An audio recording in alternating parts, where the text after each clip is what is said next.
September 21, 1995 Bharat ಇತಿಹಾಸದಲ್ಲಿ ಅತ್ಯಂತ ವಿಚಿತ್ರವಾದ ದಿನ. ದೆಹಲಿಯ ಒಂದು ಸಣ್ಣ ದೇವಸ್ಥಾನದ ಮುಂಜಾನೆ ಸುಮಾರು 4 ಗಂಟೆಯ ಸಮಯ.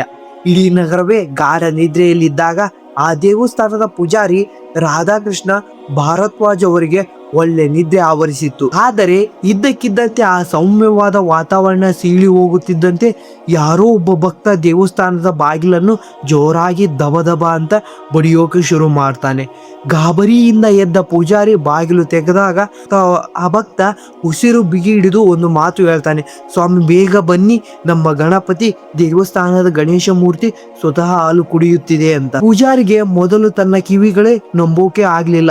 ಮೂರ್ತಿ ಹಾಲು ಕುಡಿಯುವುದಾ, ಇದು ಎಲ್ಲಿಗಾದರೂ ಸಾಧ್ಯನಾ ಅಂದುಕೊಳ್ಳುತ್ತಾ ಅವರು ಕ್ಷಣ ಒಳಗಿಟ್ಟುಕೊಂಡಿದ್ದ ಹಾಲಿನ ಪಾತ್ರೆಯನ್ನು, ಒಂದು ಸಣ್ಣ ಚಮಚದ ಹಾಲನ್ನು ತೆಗೆದುಕೊಳ್ತಾರೆ. ಮನಸ್ಸಿನಲ್ಲಿ ನೂರಾರು ಗೊಂದಲಗಳನ್ನು ಇಟ್ಟುಕೊಂಡು ಗಣೇಶನ ಮೂರ್ತಿ ಹತ್ತಿರ ಹೋಗ್ತಾರೆ. ಧೂಪದ ಹೊಗೆಯ ನಡುವೆ ಇದ್ದ ಈ ಕಲ್ಲಿನ ಮೂರ್ತಿ ಸೊಂಡಿಲಿಗೆ ಹಾಲಿನ ಚಮಚ ಮುಟ್ಟಿಸ್ತಾರೆ. ಮತ್ತೆ ನೋಡುತ್ತಿದ್ದಂತೆ ಈ ಚಮಚದಲ್ಲಿದ್ದ ಹಾಲು ಪೂರ್ತಿಯಾಗಿ ಮಾಯವಾಗುತ್ತದೆ. ಪೂಜಾರಿ ಕಣ್ಣು ಉಜ್ಜಿಕೊಂಡು ನೋಡ್ತಾರೆ, ಚಮಚ ಖಾಲಿಯಾಗಿದೆ. ಹನಿ ಹಾಲು ಕೂಡ ಕೆಳಗೆ ಬಿದ್ದಿಲ್ಲ. ಕೇವಲ ಕೆಲವು ಗಂಟೆಗಳಲ್ಲಿ ಈ ಸುದ್ದಿ ಇಡೀ ದೆಹಲಿ ಮಾತ್ರವಲ್ಲ, ಇಡೀ ದೇಶಕ್ಕೆ ಕಾಡ್ಗಿಚ್ಚಿನಂತೆ ಹರಡಿತ್ತು. ಟೆಲಿಫೋನ್ ಲೈನ್ಗಳು ಬ್ಯುಸಿ ಆಗಿದ್ದವು. ಜನರು ದೇವಸ್ಥಾನದ ಕಡೆಗೆ ಓಡಿ ಬರಲು ಶುರು ಮಾಡಿದರು. ಆದರೆ ನಿಜವಾಗಿಯೂ ಆ ಕಲ್ಲಿನ ಮೂರ್ತಿ ಹಾಲು ಕುಡಿಯುತ್ತಾ ಅಥವಾ ಇದರ ಹಿಂದೆ ಯಾವುದಾದ್ರೂ ದೊಡ್ಡ ರಹಸ್ಯವಿತ್ತ? ಬನ್ನಿ ಇವತ್ತಿನ ಈ ವಿಡಿಯೋದಲ್ಲಿ ಈ ನಿಗೂಢ ಕಥೆಯನ್ನು, ಸಂಪೂರ್ಣ ಸತ್ಯವನ್ನು ಬಿಚ್ಚಿಡೋಣ. ದೆಹಲಿಯ ಆ ಒಂದು ಸಣ್ಣ ದೇವಸ್ಥಾನದಿಂದ ಶುರುವಾದ ಈ ಸುದ್ದಿ ಕೇವಲ ಕೆಲವು ಗಂಟೆಗಳಲ್ಲಿ ಇಡೀ ದೇಶವನ್ನೇ ತಲ್ಲಣಗೊಳಿಸಿತ್ತು. ಆ ದಿನ ಏನಾಯಿತು ಗೊತ್ತಾ? ಇಡೀ ಭಾರತದಲ್ಲಿ ಕೋಟಿಗಟ್ಟಲೆ ಜನರು ತಮ್ಮ ಆಫೀಸ್, ಕೆಲಸ, ಕಾರ್ಯ ಎಲ್ಲ ಬಿಟ್ಟು ಕೈಲೊಂದು ಲೋಟ ಪಾತ್ರೆ ಅಥವಾ ಪ್ಯಾಕೆಟ್ ಹಾಲು ಹಿಡಿದು ದೇವಸ್ಥಾನದ ಮುಂದೆ ಕಿಲೋಮೀಟರ್ ಗಂಟಲೆ ಕ್ಯೂ ನಿಂತರು. ಇದು ಎಷ್ಟು ದೊಡ್ಡ ಮಟ್ಟಕ್ಕೆ ಹೋಯಿತು ಎಂದರೆ ದೇಶದ ದೊಡ್ಡ ದೊಡ್ಡ ಷೇರು ಮಾರುಕಟ್ಟೆಗಳೇ ಬಂದ್ ಆದವು. ವ್ಯಾಪಾರಸ್ಥರು ಅಂಗಡಿಗಳ ಮುಂಗಟ್ಟುಗಳನ್ನು ಮುಚ್ಚಿ ಗಣಪತಿಗೆ ಹಾಲು ಕುಡಿಸಲು ಓಡುತ್ತಿದ್ದರು. ಇನ್ನು ಹಾಲಿನ ಡೈರಿ ಮುಂದೆ ಯುದ್ಧದಂತಹ ವಾತಾವರಣ ಸೃಷ್ಟಿಯಾಗಿತ್ತು. ಬೆಳಗಾಗುವಷ್ಟರಲ್ಲಿ ಹಾಲಿನ ಡಿಮ್ಯಾಂಡ್ ಎಷ್ಟಾಗಿತ್ತೆಂದರೆ 5 ರೂಪಾಯಿ ಇದ್ದ ಹಾಲಿನ ಬೆಲೆ ಬರೋಬ್ಬರಿ 10 ಪಟ್ಟು ಜಾಸ್ತಿ ಆಗಿತ್ತು. ಅಂದರೆ 50ರಿಂದ 100 ರೂಪಾಯಿ ಮಾರಾಟವಾಗಲು ಶುರುವಾಯಿತು. ಹಾಲಿಲ್ಲದೆ ಸಣ್ಣ ಮಕ್ಕಳು ಅಳುತ್ತಿದ್ದರೆ ಇತ್ತ ಜನರು ಲೀಟರ್ ಗಂಟಲೆ ಹಾಲನ್ನು ಕಲ್ಲಿನ ಮೂರ್ತಿಯ ಮೇಲೆ ಸುರಿಯುತ್ತಿದ್ದರು. ಆದ್ರೆ ಕತೆ ಇಲ್ಲಿಗೆ ನಿಲ್ಲಲಿಲ್ಲ. ಪವಾಡ ಶುರುವಾದ ಈ ಘಟನೆ ನೋಡುತ್ತಾ ಒಂದು ದೊಡ್ಡ ತಮಾಷೆಯಾಗಿ ಬದಲಾಯಿತು. ದೇಶದ ಕೆಲವು ಕಡೆ ಗಣೇಶ ಮೂರ್ತಿ ಕೇವಲ ಹಾಲನ್ನಷ್ಟೇ ಅಲ್ಲ, ಜ್ಯೂಸ್ ಕೂಡ ಕುಡಿತಾ ಇದ್ದಾನೆ ಎಂಬ ವದಂತಿ ಹರಡೋಕೆ ಶುರುವಾಯಿತು.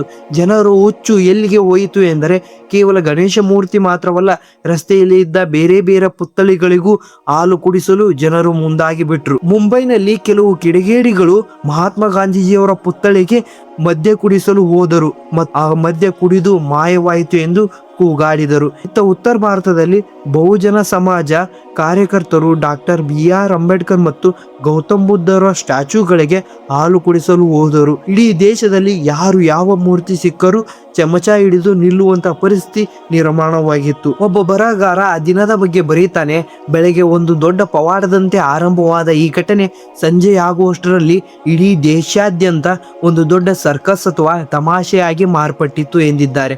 ಆದರೆ ನಮ್ಮ ಮನಸ್ಸಿನಲ್ಲಿ ಮೂಡುವ ಪ್ರಶ್ನೆ ಒಂದೇ, ನಿಜವಾಗಿಯೂ ಆ ದಿನ ಇಡೀ ದೇಶದ ಮೂರ್ತಿಗಳು ಒಟ್ಟಿಗೆ ಹಾಲು ಕುಡಿಯಲು ಹೇಗೆ ಸಾಧ್ಯ? ಇದರ ಹಿಂದಿನ ಅಸಲಿ ಸತ್ಯವೇನು? ತಿಳಿಯೋಣ ಬನ್ನಿ. ಇಡೀ ದೇಶವೇ ಪವಾಡದ ಗುಂಗಿನಲ್ಲಿ ತೇಲುತ್ತಿರುವಾಗ ಮಹಾರಾಷ್ಟ್ರದ ಉಪಮುಖ್ಯಮಂತ್ರಿ ಅವರು ಮುಂಬೈ ಪೊಲೀಸರಿಗೆ ತಕ್ಷಣವೇ ಒಂದು ಆರ್ಡರ್ ಮಾಡ್ತಾರೆ, ನೀವು ಸಿದ್ಧಿವಿನಾಯಕ ದೇವಸ್ಥಾನಕ್ಕೆ ಹೋಗಿ ಅಲ್ಲಿ ಏನಾಗ್ತಿದೆ ಅಂತ ಇನ್ವೆಸ್ಟಿಗೇಷನ್ ಮಾಡಿ ಅಂತ. ಪೊಲೀಸರು ಅಲ್ಲಿಗೆ ಹೋದಾಗ ಅವರಿಗೆ ಒಂದು ಅತ್ಯಂತ ರೋಚಕ ಮತ್ತು ವಿಚಿತ್ರವಾದ ವಿಷಯ ತಿಳಿಯುತ್ತದೆ. ಅದೇನಪ್ಪ ಅಂದ್ರೆ ಆ ದೇವಸ್ಥಾನದಲ್ಲಿ ಗಣೇಶನ 2 ಮೂರ್ತಿಗಳಿದ್ದವು. ಅದರಲ್ಲಿ ಕಲ್ಲಿನಿಂದ ಮಾಡಿದ ಮೂರ್ತಿ ಹಾಲು ಕುಡಿಯುತ್ತಿದ್ದರೆ ಅದೇ ಪಕ್ಕದಲ್ಲಿದ್ದ ಬೆಳ್ಳಿ ಮೂರ್ತಿ ಮಾತ್ರ ಹಾಲು ಕುಡಿಯುತ್ತಿರಲಿಲ್ಲ. ಅಷ್ಟೇ ಅಲ್ಲ, ಪುಣೆಯ ಪ್ರಸಿದ್ಧ ದಂಗನಶೇಟ್ ಹಲ್ವಾಯಿ ಗಣೇಶನ ದೇವಸ್ಥಾನದಲ್ಲಿಯೂ ಮೂರ್ತಿ ಹಾಲು ಕುಡಿಯುತ್ತಿರಲಿಲ್ಲ. ಕೊನೆಗೆ ಅಲ್ಲಿ ಪೂಜಾರಿಗಳು ಬೇಸತ್ತು ದೇವಸ್ಥಾನದ ಹೊರಗಡೆ ನಮ್ಮ ಗಣಪತಿ ಹಾಲು ಕುಡಿಯುತ್ತಿಲ್ಲ ಅಂತ ಬೋರ್ಡ್ ಹಾಕಿ ಬಾಗಿಲು ಮುಚ್ಚಿಬಿಟ್ರು. ಜನರು ಕನ್ಫ್ಯೂಸ್ ಆದ್ರು. ಕೆಲವು ಕಡೆ ದೇವರು ಹಾಲು ಕುಡಿಯುತ್ತಿದ್ದಾನೆ, ಕೆಲವು ಕಡೆ ಯಾಕೆ ಕುಡಿಯುತ್ತಿಲ್ಲ. ಇದೇ ಸಮಯದಲ್ಲಿ ನಮ್ಮ ದೇಶದ ಹೆಮ್ಮೆಯ ವಿಜ್ಞಾನಿಗಳು ಮತ್ತು ಗೌಹರ್ ರಾಜ್ ಅವರ ನೇತೃತ್ವದಲ್ಲಿ ಸೈನ್ಸ್ ಇನ್ವೆಸ್ಟಿಗೇಷನ್ ಈ ರಹಸ್ಯವನ್ನು ಭೇದಿಸೋಕೆ ಅಖಾಡಕ್ಕಿಳಿಯಿತು. ಇವರು ಇಡೀ ದೇಶಕ್ಕೆ ಸಾರಿದ ಸತ್ಯ ಏನಪ್ಪಾ ಅಂದ್ರೆ ಇದು ದೇವರ ಪವಾಡವಲ್ಲ, ನಮ್ಮ 8ನೇ ತರಗತಿ ಬುಕ್ನಲ್ಲಿರೋ ಕ್ಯಾಪಿಲರಿ ಆಕ್ಷನ್ ಅನ್ನೋ ಒಂದು ಸಾಧಾರಣ ವೈಜ್ಞಾನಿಕ ನಿಯಮ.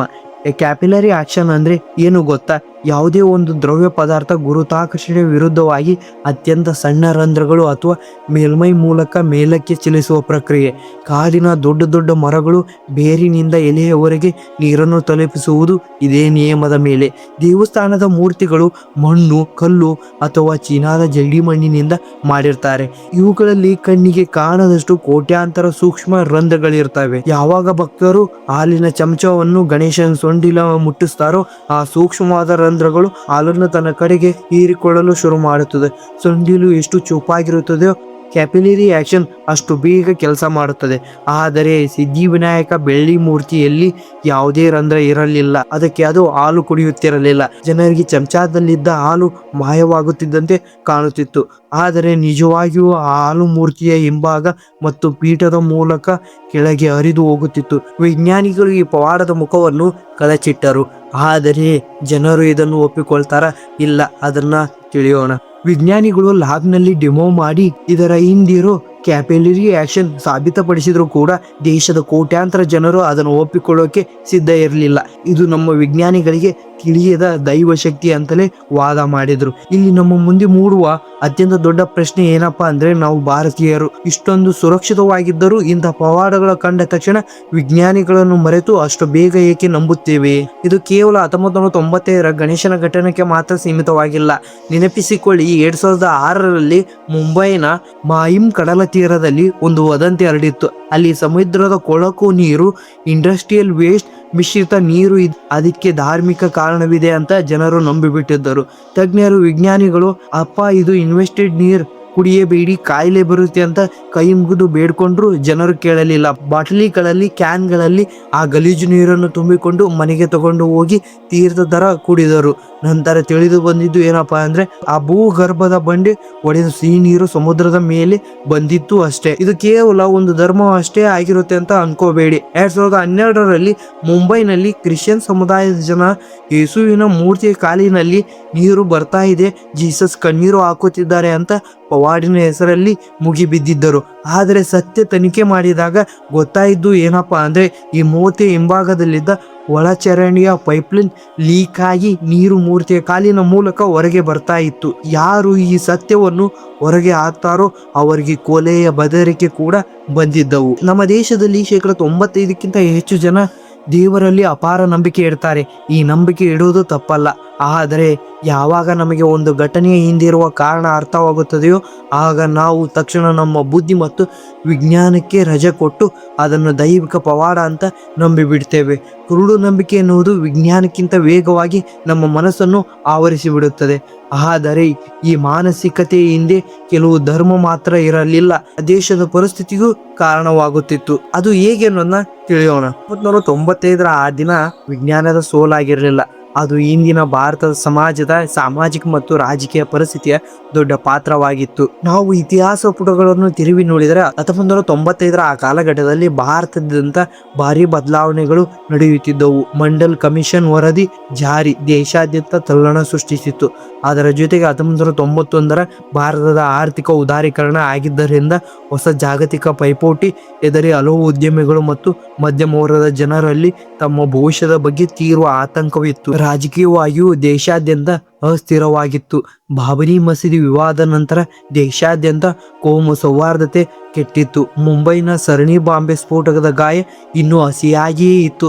ಯಾವಾಗ ಸಮಾಜದಲ್ಲಿ ಇಷ್ಟೊಂದು ಆತಂಕ ಮತ್ತು ಅಸ್ಥಿರತೆ ಇರುತ್ತದೆಯೋ ಆಗ ಸಾಮಾನ್ಯ ಮನುಷ್ಯ ತನಗರಿವಿಲ್ಲದೆ ತನಗೆ ನೆಮ್ಮದಿ ಕೊಡುವ ಧರ್ಮ ಮತ್ತು ಪವಾಡದ ಕಡೆಗೆ ಹೆಚ್ಚು ವಾಲುತ್ತಾನೆ. ಇದೇ ಪರಿಸ್ಥಿತಿ ಅಂದಿನ ಕೆಲವು ರಾಜಕೀಯ ಶಕ್ತಿಗಳು ತಮಗೆ ಬೇಕಾದಂತೆ ಬಳಸಿಕೊಂಡವು. ಅಂದಿನ ಕ್ಯಾಬಿನೆಟ್ ಮಿನಿಸ್ಟರ್ ಆದ ಸೀತಾರಾಮ್ ಕೇಸರಿ ಅವರು ಮುಕ್ತಾಯವಾಗಿ ಚುನಾವಣೆಯಲ್ಲಿ ಹಿಂದೂ ಮತಗಳನ್ನು ಸೆಳೆಯಲು ಕೆಲವು ರಾಜಕೀಯ ಸಂಘಟನೆಗಳು ಈ ವದಂತಿಯನ್ನು ದೇಶಾದ್ಯಂತ ವ್ಯವಸ್ಥಿತವಾಗಿ ಹರಡಿಸಲಾಗಿತ್ತು ಎಂಬ ಆರೋಪ ಮಾಡಿದ್ದರು. ಲಂಡನ್, USA-ನಲ್ಲಿಯ ಭಾರತೀಯ ನೆಟ್ವರ್ಕ್ವರೆಗೂ ಫ್ಯಾಕ್ಸ್ ಕಳಿಸಿ ಈ ಸುದ್ದಿಯನ್ನು ಜಾಗತಿಕವಾಗಿ ದೊಡ್ಡದು ಮಾಡಲಾಗಿತ್ತು. ಸ್ವಾಮಿ ವಿವೇಕಾನಂದರು ಒಂದು ಕಡೆ ಅದ್ಭುತವಾಗಿ ಹೇಳ್ತಾರೆ, ಧರ್ಮ ಎನ್ನುವುದು ಉನ್ನತ ತತ್ವಗಳ ಆಧಾರದ ಮೇಲಿರಬೇಕು, ಇಂಥ ಮೂಢನಂಬಿಕೆ ಮತ್ತು ವದಂತಿಗಳ ಮೇಲಲ್ಲ.